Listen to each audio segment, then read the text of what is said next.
ser perfeitos no realizar a boa obra, amém? Então, tudo que nós fazemos de bondade, de boa obra, né? As obras boas, elas vão prover da palavra, né?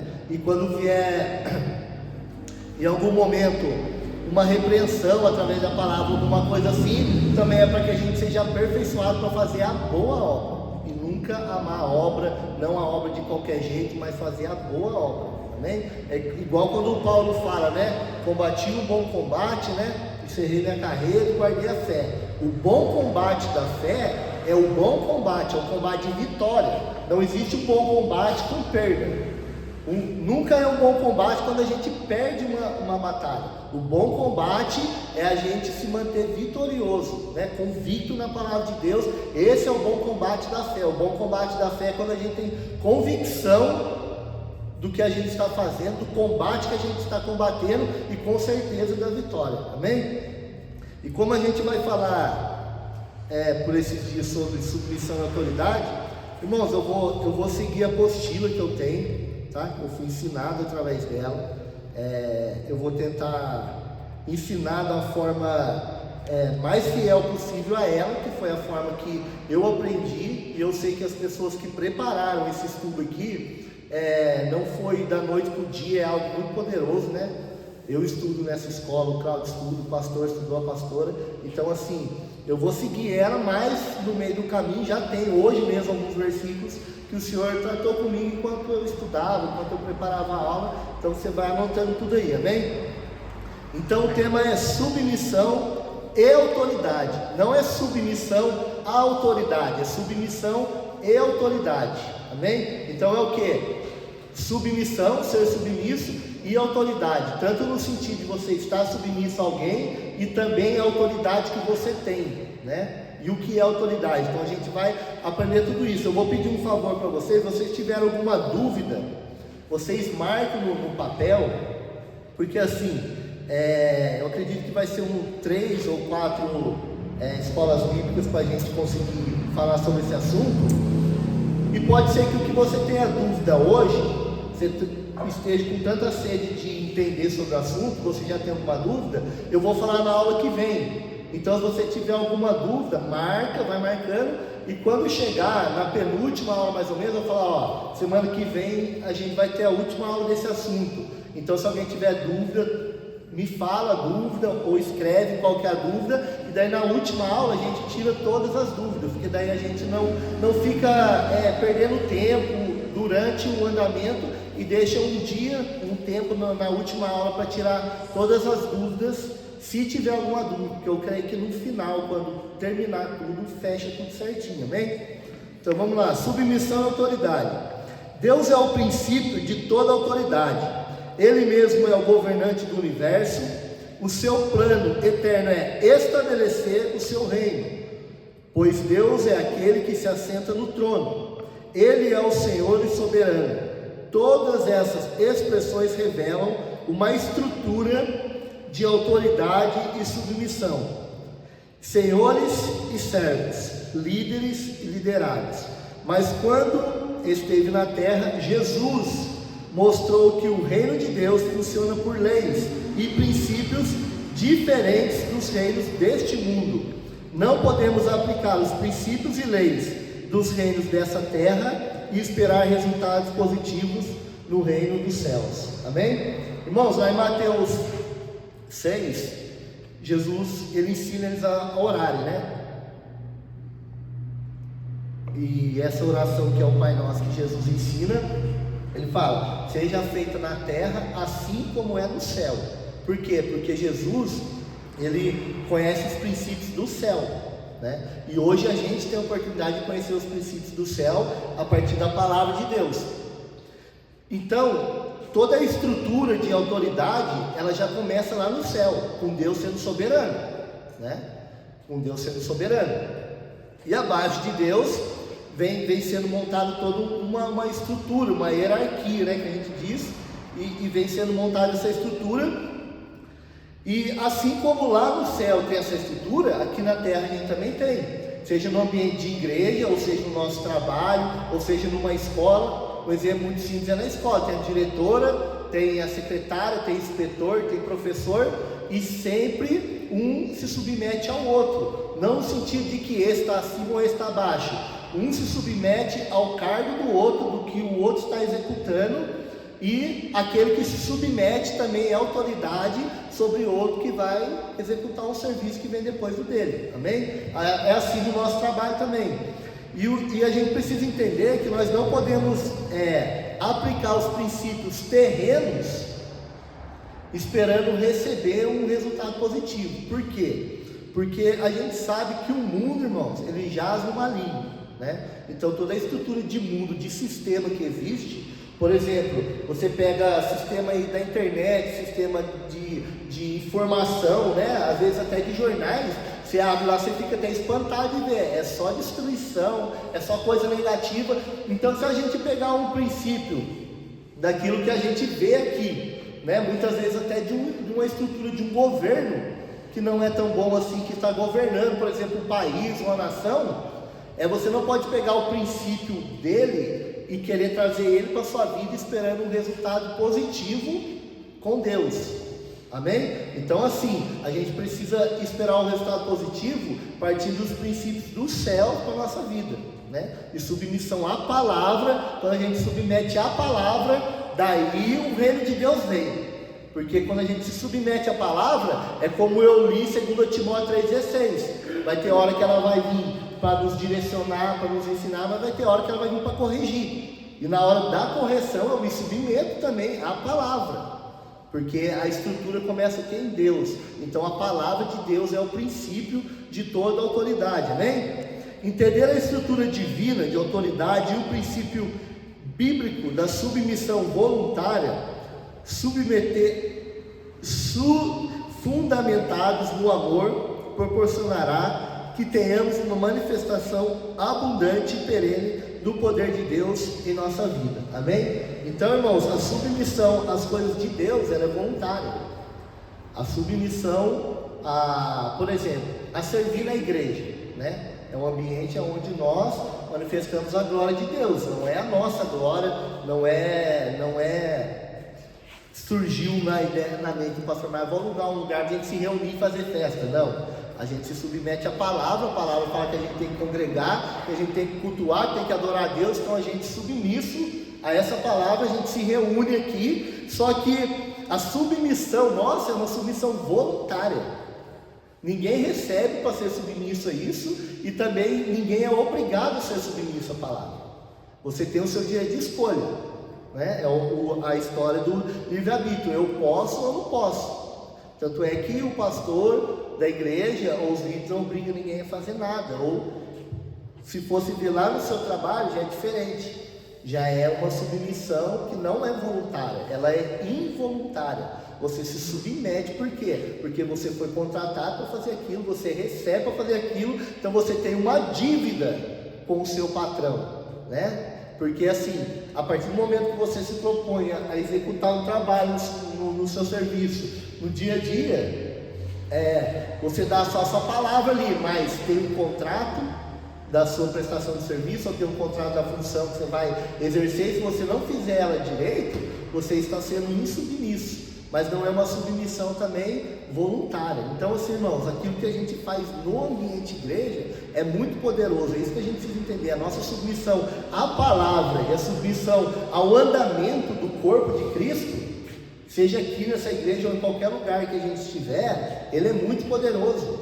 porque é algo que a gente faz de livre e espontânea vontade, é algo voluntário. Eu decido me submeter a viver esse evangelho, eu escolho me submeter a essa palavra, a viver isso, a fazer, a servir, amém?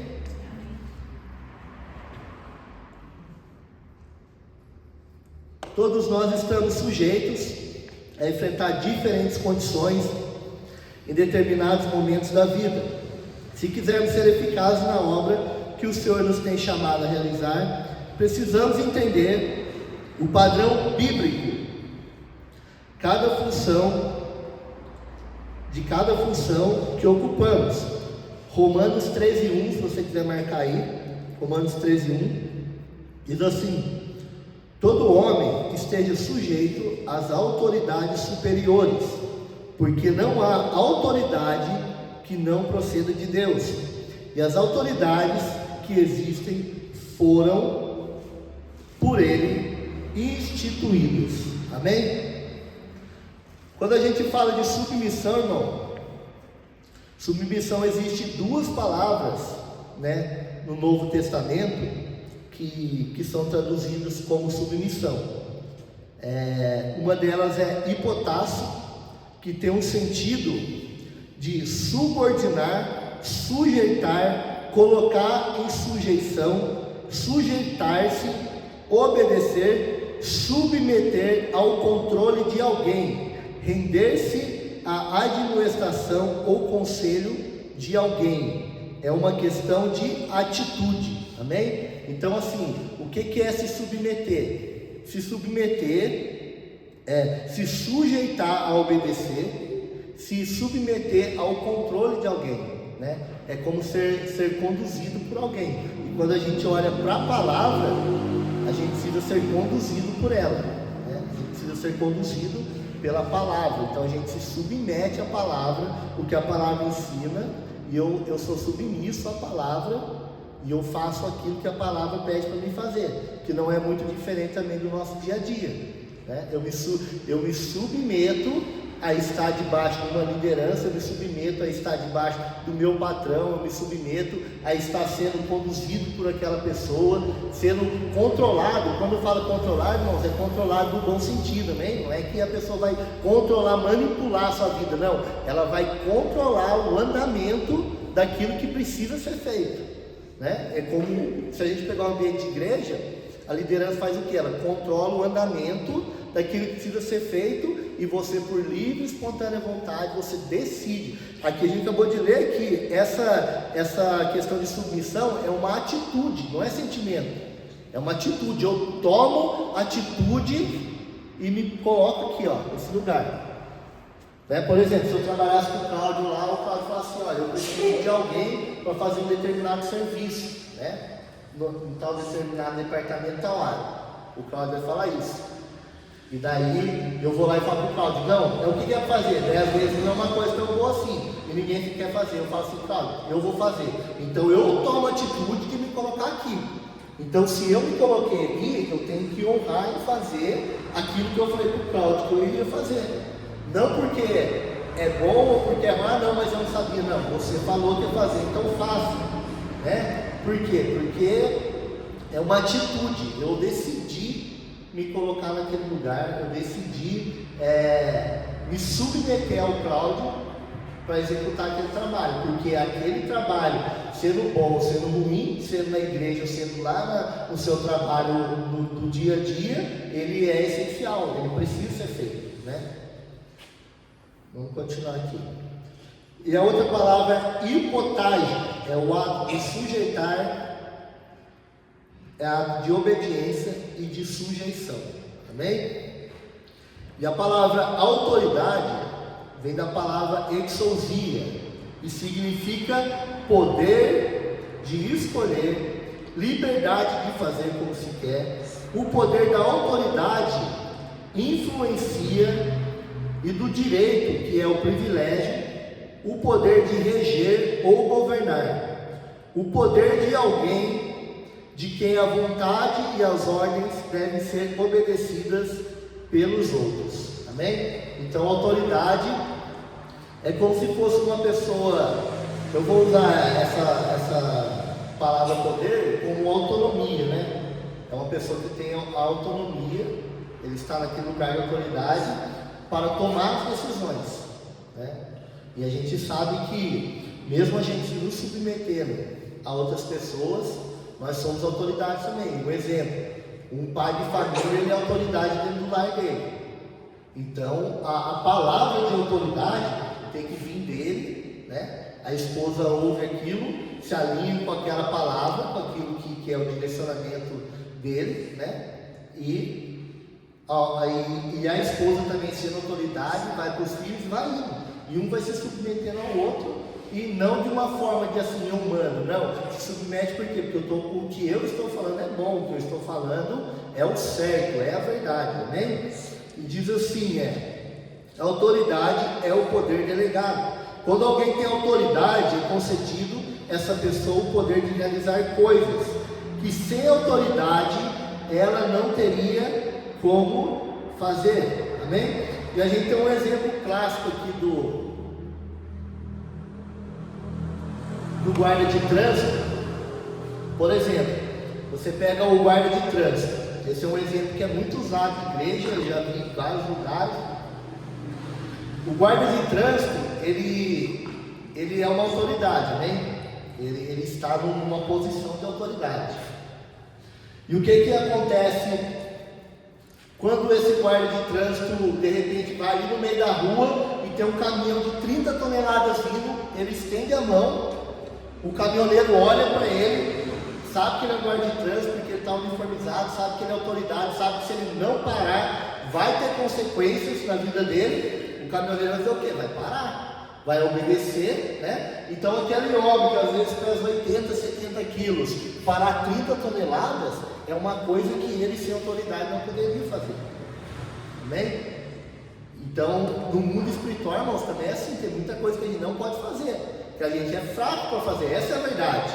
A gente é impossibilitado de enfrentar algumas coisas, mas quando a gente está alinhado com a palavra, quando a gente está buscando a palavra, está orando, está cheio da presença, uma ordem nossa, na autoridade do nome de Jesus, tem que parar, pode ser o que for, amém? Então o que acontece? Só que quando este guarda vai embora para a casa dele, se ele tira a farda dele, e ele for de bermuda e chinelo e tentar parar o caminhão no meio da rua, certamente o caminhoneiro não vai parar, amém? Então quando você se coloca num lugar de autoridade, seja em qualquer esfera da nossa vida, a gente precisa entender que a gente carrega essa autoridade, né? Não é uma autoridade que a gente pega no momento que a gente está no ambiente de igreja, de culto, ou que a gente precisa expulsar um demônio e depois a gente larga essa autoridade. Não, a autoridade de Cristo está na nossa vida para resolver todas as situações, seja na nossa casa, no nosso trabalho, independente do que a gente for fazer. Essa autoridade ela tem que estar em nós,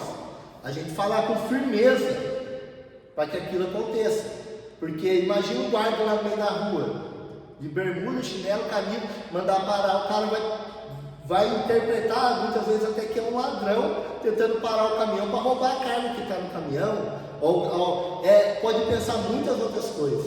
Então uma pessoa que ela se coloca na posição de autoridade, quando ela está exercendo autoridade, ela é poderosa, mas a partir do momento que ela não exerce essa autoridade, ela sai deste lugar, por mais que tenha algo delegado na vida dela, a autoridade não vai estar sobre a vida dela. Consegue entender isso? Por exemplo, eu sou um pastor, eu estou exercendo o pastorado, estou pregando, estou fazendo o meu chamado e tudo mais.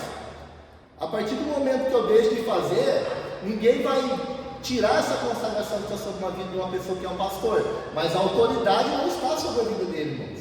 Por quê? Porque ele não está executando aquele trabalho. Mas daí se ele alinhar a vida dele, daí sim, daí se ele retornar para um lugar de autoridade, né? Porque cada um tem um lugar, irmãos, no corpo de Cristo ou na vida secular, cada um tem o seu lugar. Então quando você está no lugar que Deus pediu para você estar, a autoridade está com você, amém? A partir do momento que você sai daquele lugar, você pode ter o título como guarda de trânsito, chegar de bermuda, camiseta ali e falar, sou guarda de trânsito, eu quero que você tire o seu carro aqui da calçada. Eu não vou tirar.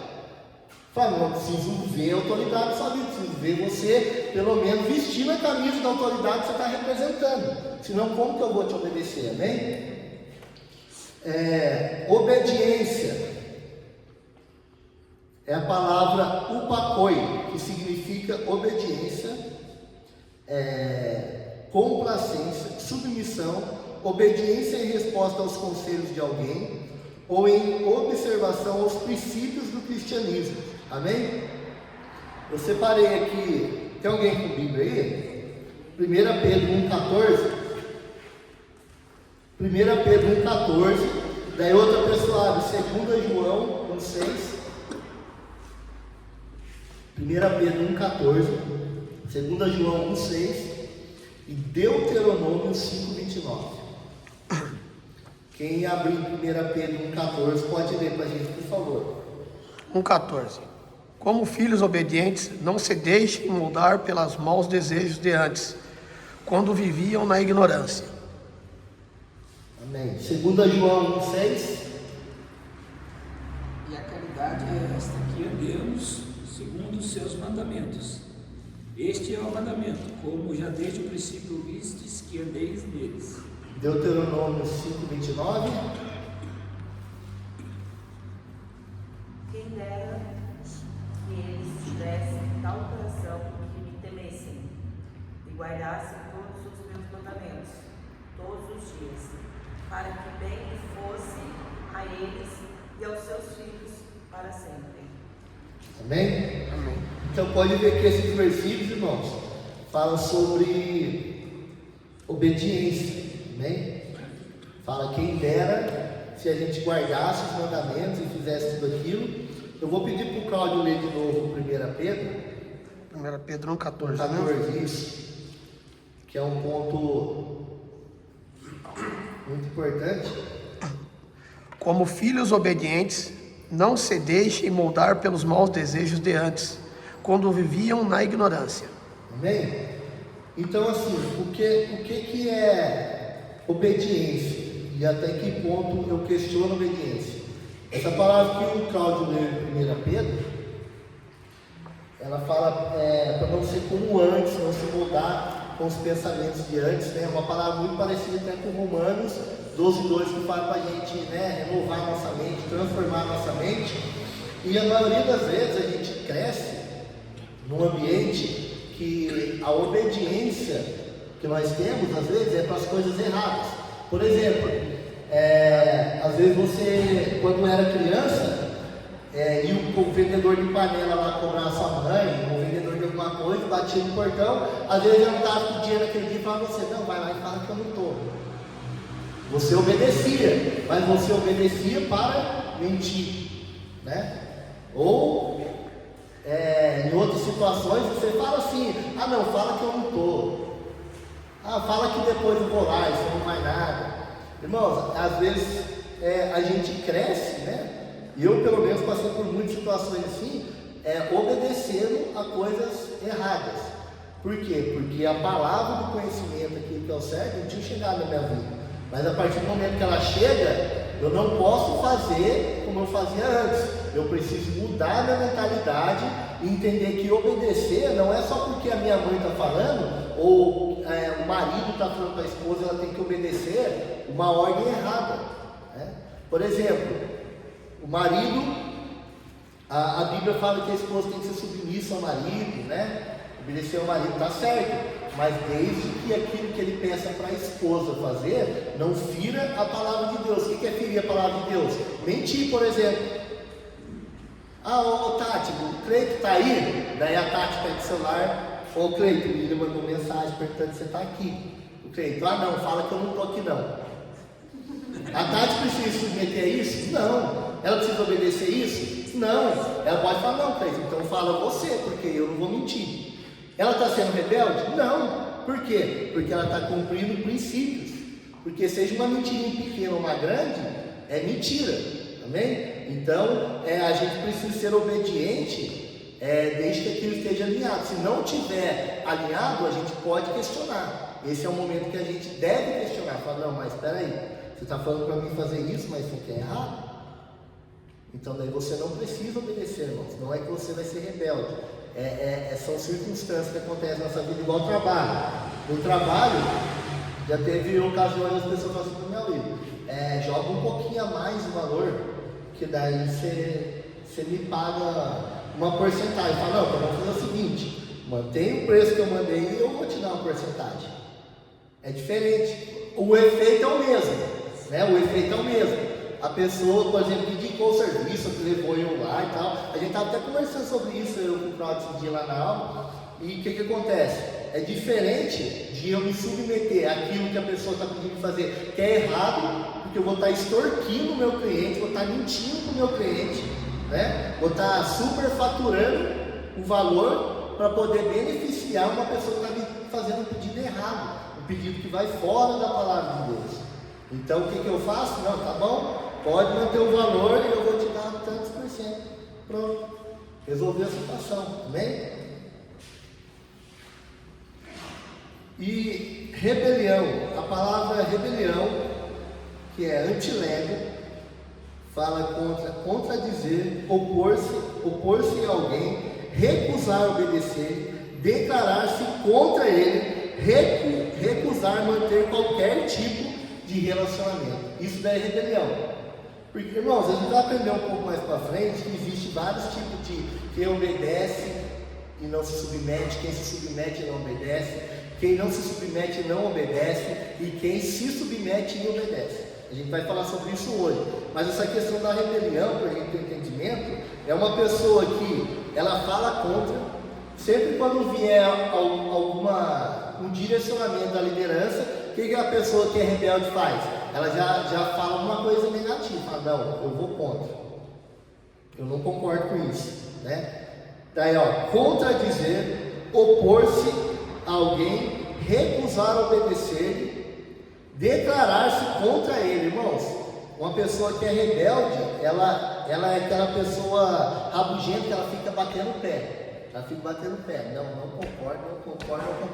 Ô, irmão, mas espera, deixa eu te explicar como vai ser, deixa eu te explicar como que vai acontecer. Não concordo. Então assim, ela se declara contra. Então não é porque a ideia não é boa, muitas vezes, de algo que vai ser feito, não é porque o trabalho não é bom, é porque ela é rebelde. É a rebelião atuando na vida dela, que faz ela, independente da ideia ser boa, o projeto ser bom, está mostrando nitidamente que vai dar certo, está alinhado com a palavra, está tudo. A pessoa não quer. Por quê? Porque ela é rebelde. Amém? Ela tem prazer em se opor à ordem que está sendo dada, ao direcionamento que está sendo dado. Eu ia falar algo aqui, mas eu vou ficar até quieto, porque senão depois dá problema. Amém?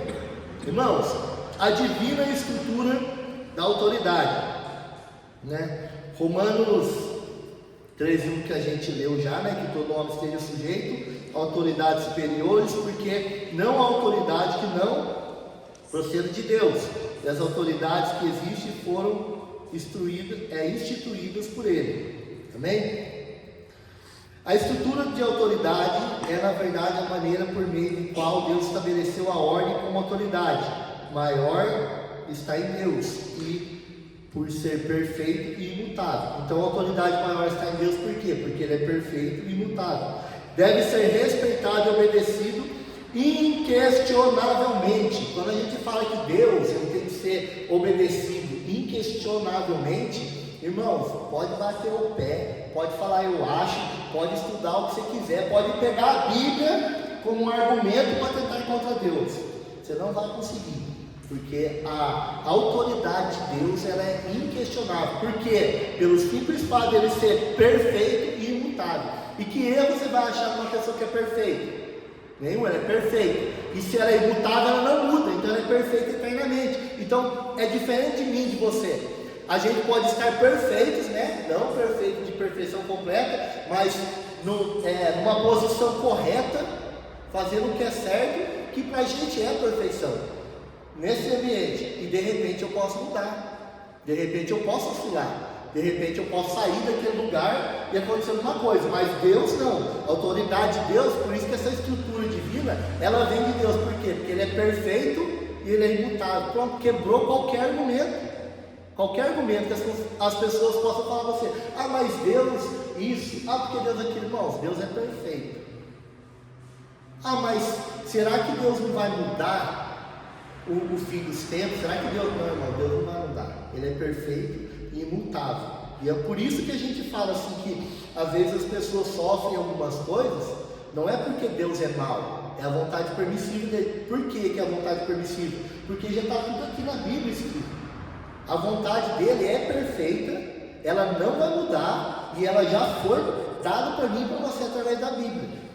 É isso, é assim, vai acontecer isso, faça isso, vá por aqui. Daí quando uma pessoa tenta caminhar fora dessa autoridade de Deus, o que acontece? Daí ela vai sofrer tudo aquilo que está fora da autoridade. Amém? Ainda que ele mesmo não procure uma obediência cega e impensada, mas faz questão de apresentar todas as razões pelas quais os homens entendem a necessidade e o benefício de servi-lo e ser obediente, o que também serve de exemplo a qualquer pessoa em posição de autoridade em forma geral. Irmãos, então quando a gente está na obediência à palavra, na obediência dessa estrutura que a gente está falando agora aqui de Deus, né, da autoridade de Deus, a gente desfruta de benefício. Amém? Então um exemplo que veio agora aqui na minha mente, sobre aquela passagem para a gente não se preocupar, né? A gente costuma falar na passagem de dízimo e oferta, com o que vestir, né? Com o que comer, que basta a cada dia o seu mal. E tem uma palavra lá em Deuteronômio, que eu não me lembro agora exatamente onde está, que ela fala que as bênçãos do Senhor correrão atrás de nós quando nós obedecermos a Ele. Então, o caminho de obediência à palavra de Deus nos dá benefício. E o caminho de desobediência, ou talvez nem desobediência, só de estar fora dessa autoridade de Deus, vai nos causar dano. Amém? Então, não é porque Deus é mau que você está sofrendo alguma coisa. Não é porque Deus quer te ensinar algo através de algo ruim. Não, Deus não faz isso. Porque Deus é bom. Só que quando a gente sai fora, debaixo dessa autoridade, essa proteção de Deus, o que acontece? A gente sofre dano, porque tudo aquilo que está acontecendo aqui fora da autoridade de Deus vai nos atacar, vai nos pegar. As pessoas, né, os crentes têm o costume de falar sobre retaliações e tal. Isso é retaliação, irmão. Só que a retaliação ela não vem na vida do crente que está posicionado, né? Ela vem quando está acontecendo alguma coisa, e daí às vezes você dá meio um pouquinho para fora, já acerta você alguma coisa, já te pega. Você sai um pouquinho de trás do muro ali, já passa uma pedra e te acerta. Então, é por isso que é importante a gente estar debaixo dessa autoridade da palavra, debaixo da autoridade de Deus, para que a gente possa usufruir de benefício e não de perda. Costumamos dizer que Jesus Cristo é o exemplo perfeito da submissão bíblica que devemos manter em nossas vidas, mas Deus Pai é o exemplo perfeito da atitude que os que se encontram em posição de autoridade devem manter. Obviamente, Jesus exerce a perfeita autoridade, como nós vamos ver agora. Deus estabeleceu nos seres criados uma consciência da necessidade de uma estrutura hierárquica, né? Ou seja, hierarquia significa estrutura de autoridade, pois sem isso os homens, ou mesmo os anjos, estariam entregues a um caos generalizado. Essa estrutura de autoridade estabelecida por Deus promove a ordem e o bom andamento de uma comunidade, e as pessoas investidas de autoridade visam contribuir ordenadamente para um objetivo em comum. Por essa razão, podemos dizer que toda autoridade foi instituída por Deus. Está dizendo, irmãos, que essa hierarquia, que é a estrutura de autoridade, Deus estabeleceu ela por quê? Para que tenha ordem. Deus não estabeleceu no princípio só para mostrar que Ele é soberano, não, para ter ordem. Por exemplo, é igual ambiente de igreja, tem ordem. Pastor, né, é autoridade na igreja, Cristo é a cabeça, né, e o pastor é a autoridade que vem abaixo de Cristo, aqui no corpo da igreja. E daí depois o pastor vai sendo líderes, vai saindo, né, evangelistas, mestres, e vai distribuindo, mas sempre abaixo dessa autoridade. Por quê? Porque precisa ter alguém, irmãos, conduzindo, governando. Assim como Deus governa o céu, né, os anjos e tudo mais, cada um tem o seu lugar. Por quê? Porque senão vira uma bagunça. Imagina se a gente chegasse aqui e eu falasse assim: não, hoje eu vou pregar, cara. Daí o cara fala: não, mas eu também vou pregar. Daí a pastora: não, mas eu já preparei a palavra para pregar. O pastor: não, eu vou pregar. E não tivesse essa visão de autoridade, né? Não, o pastor aqui, ele é autoridade. Daí seja ele que vai fazer uma escala, ou vai distribuir os trabalhos, ou seja, um líder abaixo dele. tem essa hierarquia, essa estrutura para quê? Para que funcione bem. Ah, mas é porque o pastor está se achando que ele é melhor? Não, irmãos, é porque cada um precisa estar no seu lugar. É igual no trabalho. O seu chefe não é melhor que você. Talvez ele possa ganhar mais que você, porque ele talvez seja o dono da empresa, ou ele seja o encarregado, ele esteja no lugar de autoridade acima de você. Então ele beneficia daquela autoridade que é investida na vida dele. Amém? Então ele ganha mais, não porque ele é melhor, porque ele está no lugar de autoridade onde a cobrança é maior sobre a vida dele. É como a Bíblia fala, onde abundou o pecado, superabundou a graça. Você olha os países da África, cara, lá acontecem milagres e coisas que talvez a gente nunca viu aqui no Brasil. Por quê? Porque lá precisa de mais graça, lá a autoridade precisa ser maior, então a graça precisa superabundar lá. Então a medida de graça e a medida de poder, de autoridade e tudo mais, é conforme a posição de autoridade que você está. Por outro lado, precisamos entender que isso não significa que Deus estabeleceu indivíduos. Presta muita atenção que agora a gente vai entrar num assunto interessante.